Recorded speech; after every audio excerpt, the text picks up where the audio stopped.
So a couple days ago, I made a video called Gender Misconceptions in Tower of God.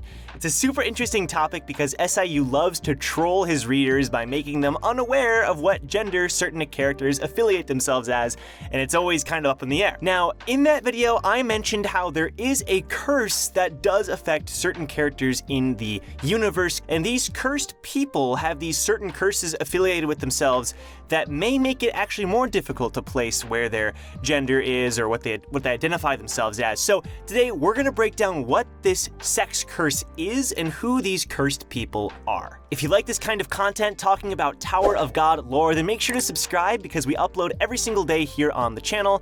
Everything from webtoon content to Tower of God content. We also stream on Mondays and Fridays. It's a lot of fun. And also like the video if you want to see more Tower of God lore specifically. So the cursed people are people that betrayed Jihad and the 10 great families a long time ago after the Great Climb ended and all that stuff. We don't know exactly what the betrayal entailed, but they did betray Jihad and the 10 families. A lot of people theorize that this betrayal may have been siding with Arlen and V against Jihad, so maybe they were Arlen and V's followers, and then when they lost or whatever happened, Jihad cursed them, or someone on Jihad's side cursed them, and then that's how this whole thing came to be. So there's actually 3 parts to this curse, and each of the cursed people is commonly given one part of this curse. So you're not usually given all 3, you usually end up getting one of the parts of the curse.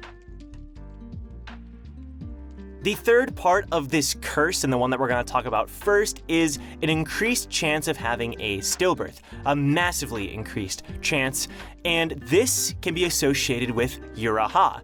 If you remember, Yura wanted to get to the hidden floor because her mother resided there, and she was given that mirror fragment and all that stuff that happened, and we got to hear from Yura's brother, quote unquote, about everything that happened. So if you don't remember, Huang, one of the big breeders on the hidden floor, actually took over the body of Yura's twin brother. So I'm gonna break that down really quick because I know a lot of people may have forgotten this. So Yura's parents fell in love on the Hell Train. Her mother was from the Ha family and her father was a descendant of this cursed people.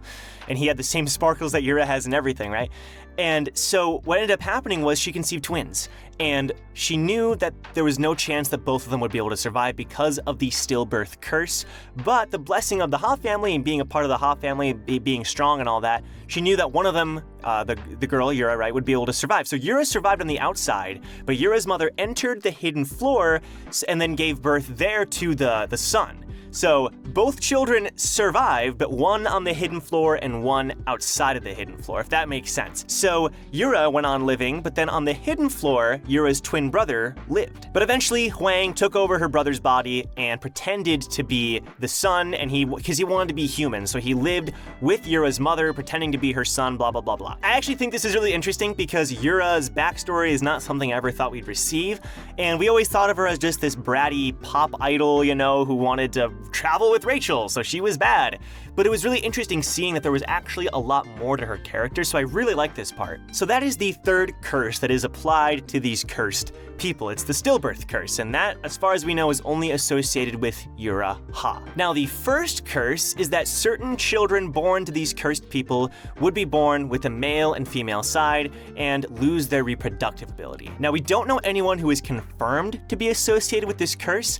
However, the panel that is shown when this curse is being explained showcases a large-looking person, large shoulders, a big frame, even kind of giant-like, and immediately people recognized this as someone who looked a lot like Akka Williams, the giant on the Hell Train who was a part of Boro's group. Now you may be like, okay, they may look alike, so what? Akka could be associated with this curse because Akka looks like a man, as far as we can tell, right? They call him a he, I believe, and he's associated with male. However, he does have some feminine features, including his large lips and whatnot. And I think people, even in the comic, weren't sure when they first met him. Like, is this a man or a woman, or what does he associate himself as? Now, what's interesting about that is that lines up directly with this curse. Not only does Akka look like this large person, but Akka could have been born with both a male and a female side. Now, going back to that gender misconceptions video, which you can watch here by clicking the card, I mentioned that SIU has stated that while Evankel is female, she may not be perfectly female. And it's unsure what he means by that. Maybe he isn't linking to this, but it is possible that Evenkel could also be linked to this curse. And now that may be a stretch, but I also want to talk about this last curse, the second curse. I know I'm going out of order here, but I want to say this one for last, because the second curse may actually also be connected to Evenkel in some way. The second curse that is given to some of these cursed people, and the most simple, is just that their original power is sealed away. It's sealed off. Now, that may seem boring, like, okay, sure, sealed away, whatever, who cares, right? Again, if we look at the panel that is shown when talking about this curse, we see this dinosaur-looking figure, and when I'm looking at this, I can't quite place who it looks like. I feel like it's Rak! It's literally a Wraithraiser! I don't know why more people aren't talking about this, but this is clearly a member of Rak's species. Now, this would mean that Rak's species could be associated with this cursed people, right? Because it's not like the cursed people are one family. It's just the followers that were against Jihad, possibly the followers of V and Arlen, who were then cursed. So this race of Wraithraisers, or maybe even just Rak's lineage, may have been associated with this curse. And this would explain a lot, because we know it is heavily implied and practically confirmed at this point that Rak is an Ancient One. And we know that Evenkel is an Ancient One, and that Kel Halam is an Ancient One, and that they have basically these stands that they can summon forth, right? These giant monster animal-looking creatures. Rak doesn't have that, right? And it seems like he would if he was an Ancient One, or at least he would have some kind of connection to that already.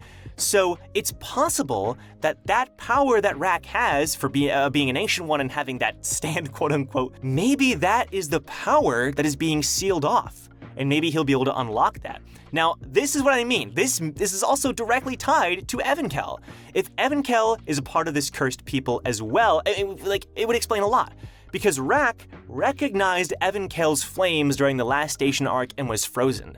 What if Evenkel is also a part of this cursed people, Rak is a part of this cursed people, and that explains why Evenkel maybe has a male and female side, and maybe Rak has his power sealed off. There's just connections there. It seems like too much of a coincidence, just to say, oh, Evenkel has this and Rak has that. Like, it seems too planned. And I'm not sure, maybe it isn't, but it is interesting to think about. But regardless, it's practically confirmed. I mean, look at this thing. That is Rak. That's a Wraithraiser. And we know that the Wraithraisers go way back. Rak has seen images, at least one that I can think of an ancient Wraithraiser. And it was like in a picture, right? And if these Wraithraisers were once mighty warriors who fought against Jihad or sided with V, maybe that's why. Maybe these followers praised Rak's race, and that's why you can see these images. I think it'd be so cool if we found out that Rak's ancestor actually fought alongside Bomb's father. That would be nuts. That would be so crazy. So the three curses that are associated with the cursed people. The first one, born with the male and female side. We think it's associated with Akka. It'd make a lot of sense. The second curse, having your power sealed away. Gotta be associated with Rak. It only makes sense. And then the third curse is having a higher chance of having a stillbirth, which we know 100% is associated with Yura Ha. So yeah, I'm really curious what your thoughts are on these curses and the cursed people as a whole. What's going on here? Do you think there is a connection with Rak and Evenkel here? I think there's gotta be, but regardless, let me know your thoughts down below. And if you liked the video, make sure to like. Again, more Tower of God lore and just Tower of God content on the way soon. And if you want to talk about Tower of God, we actually have a Discord server, which is linked down below. We talk a lot about Tower of God and games and just have fun over there. It's a lot of fun.